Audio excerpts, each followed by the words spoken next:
Hello, and welcome to my channel, From Here to Here. And that's here as in hearing, to here as in right here. The idea behind this channel is to talk about the consequences of ideas. Where do our ideas take us when we hear an idea in our mind and we follow that idea? It brings us somewhere. And this channel is about paying attention to the consequences of ideas. Now, this morning, I was reading about an article where the governor of New York chose not to invest in ventilators and instead chose to invest more money than would have cost to purchase those ventilators on a green energy plan, and which became a boondoggle. And at the time in making this decision, the governor also wanted to have a panel of experts to decide who would get a ventilator and who would probably not benefit from getting that ventilator. And so that's a story that I was reading, and it's coming in the context of, as we deal with the coronavirus, that now New York State is the by far worst state in experiencing an outbreak, some 14 or 15,000. No other state is beyond 2,000 at this point in the progress of this disease. And they're in desperate times. And so the idea that he had, what was he hearing at the time when he thought, let's set aside ventilators, life-saving interventions, let's make a decision as to who will get or not get a ventilator. That idea, what was happening when he heard that, is what has him here in the difficult situation that he is today. Now, I also wanted to mention, and the thought came to me, let's not forget that passing a late-term abortion law, which is what the New York Senate did, that means mandating doctors to execute the law. This means a doctor who may otherwise preserve life or want to preserve life by law would have to. Now, I know people say, well, no, there may be exceptions. Well, sooner or later, those exceptions are going to be attacked.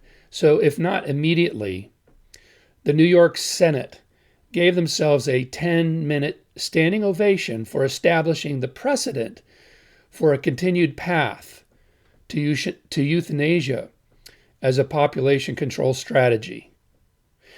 This is what they're hearing. What we're hearing today is save the planet. And so decisions are being made, and these ideas have consequences. So we are setting aside those tools that we have and the resources that we have in order to prepare for what has been, for at least in my lifetime, an ongoing threat. In the 1970s, it was going to be the next ice age. What was it in the year 2000, 1900, 2000, or 1990, 2000? It was going to be global warming.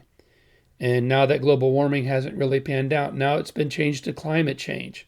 Well, certainly climate changes.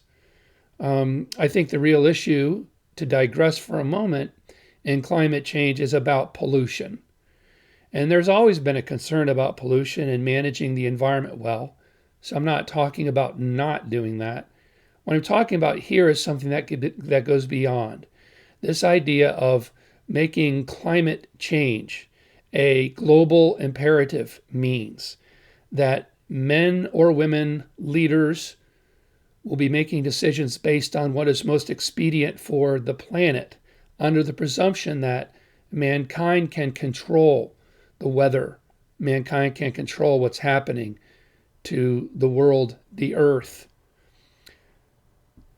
But in this particular case, my question would be, what kind of idea, and I would say what kind of insane idea, makes any individual, much less an elected one, presume the right to choose who lives and who dies? What kind of idea, and again, I would say insanity, makes someone assume the role of victim and blame shifter in the face of public scrutiny? Because this is ultimately what happens. When these things are found out, politicians are going to blame. It's very rare to hear a politician say, yeah, that was probably a pretty bad idea at the time. No, they'll double down on defending themselves and defending the idea. And so that idea doesn't get changed, doesn't get altered, doesn't get challenged, which results in what we can expect for the future. Because what we're hearing then and where it brings us now, here to here, that idea isn't being challenged, it's not being vetted, it's not being confronted. In fact, if you try to confront the idea of climate change really as a political and activist strategy, what you get in return are judgments, condemnations, and calls for your death, calls for you to be silenced, put out of business, what have you. So we're not talking about controlling for pollution. What we're talking about here is something that goes much deeper, and that is to the idea that mankind has the power, has the means to alter the weather systems of our planet.